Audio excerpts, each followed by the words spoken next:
je pense que la France est la favorite. Déjà, on est champion du monde en titre.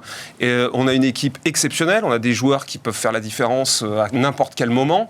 On a les meilleurs joueurs du monde, les Griezmann, les Mbappé, etc., Benzema. Ouais. Enfin, franchement, on est favori. Mais après, un euro, c'est plus difficile qu'une Coupe du Monde. D'ailleurs, on démarre déjà très fort, l'Allemagne, le Portugal, etc. Donc, c'est plus resserré. Donc, il peut se passer plus de choses. Vous avez fait un bouquin sur l'euro, mais il n'y a pas de match sur France Télé de l'euro ? Non, c'est une bonne question, ça. Alors, l'année prochaine, peut-être que je ferai ça sera mon 20e Roland-Garros, ouais. Et peut-être que je ferai un mais vous n'êtes pas frustré ? Parce que puisque vous faites ce bouquin, c'est que vous aimez ça ? Alors, oui, j'aime ça, bien sûr. Alors, j'ai eu la chance de faire la Coupe du Monde de foot avec Emmanuel Petit en 2008, et l'euro, je l'ai vécu quand on avait les droits, à l'époque. Parce qu'à l'époque, c'était l'UER, voilà, et donc c'était les services publics qui pouvaient avoir les droits de l'euro. On se les partageait avec TF1, et j'ai fait celui au Portugal en 2004, avec Laurent Blanc, d'ailleurs. C'était un super souvenir. Donc voilà, je les ai vécus aussi de près. Benjamin, question pour Laurent Luyat. Eh bien, vous l'avez dit, la France favorite. Oui. Du coup, qu'est-ce qui pourrait l'empêcher de ne pas gagner, justement ? Qu'est-ce qui pourrait être ce petit truc qui fait que la France... Vous diriez une petite polémique au sein de l'équipe qui pourrait...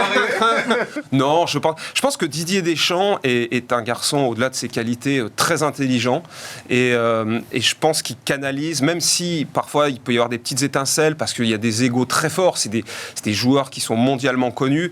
Je pense qu'il saura tout de suite éteindre le feu s'il y a le moindre problème. Marie. Donc voilà. Vous parliez de Didier Deschamps, on va rebondir dessus. Il a gagné la Coupe du Monde 98 et il a enchaîné avec l'Euro 2000 en tant que capitaine, donc en tant que joueur. J'allais le dire. Là, est-ce qu'il peut faire le doublé en tant que sélectionneur ? On a gagné la Coupe du Monde 2018, pourquoi pas l'Euro 2000 ? Je ne sais pas si ce ne serait pas une première quand même, le doublé en tant que joueur et entraîneur. Capitaine en plus. Et capitaine en plus, puis on savait l'apport quand même qu'il avait dans l'équipe quand il était joueur, parce qu'il était quasiment vice-sélectionneur. Oui. C'était vraiment l'oreille d'Aimé Jacquet.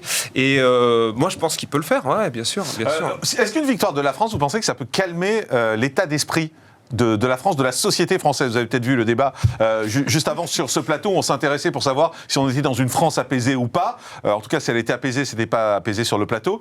Est-ce que vous avez le sentiment qu'une victoire de la France, ça peut créer une unité, ça peut créer quelque chose dans notre pays? Moi, ce qui m'a étonné, c'est que quand on a gagné la Coupe du Monde en 98, on disait la France black, blanc, beurre, il y avait une unité dans le pays, justement. Et ça a duré pendant 6 mois, 7 mois, 8 mois. En 2018, quand on est champion du monde, en fait, finalement, il y a eu une euphorie qui a duré quoi ?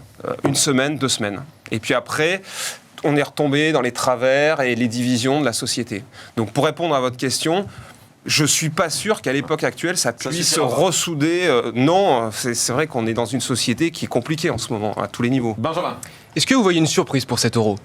On parle de certaines équipes qui montent, la Turquie, le Danemark, l'Écosse, pourquoi pas ? Ou un joueur, peut-être, qui pourrait faire la différence, qu'on n'attend pas. Il va falloir faire très attention à l'Allemagne. À domicile. À domicile. Voilà, c'est ça, c'est ce qui est bizarre, c'est qu'en plus, ça va être dans plusieurs pays différents, en plus avec les restrictions sanitaires.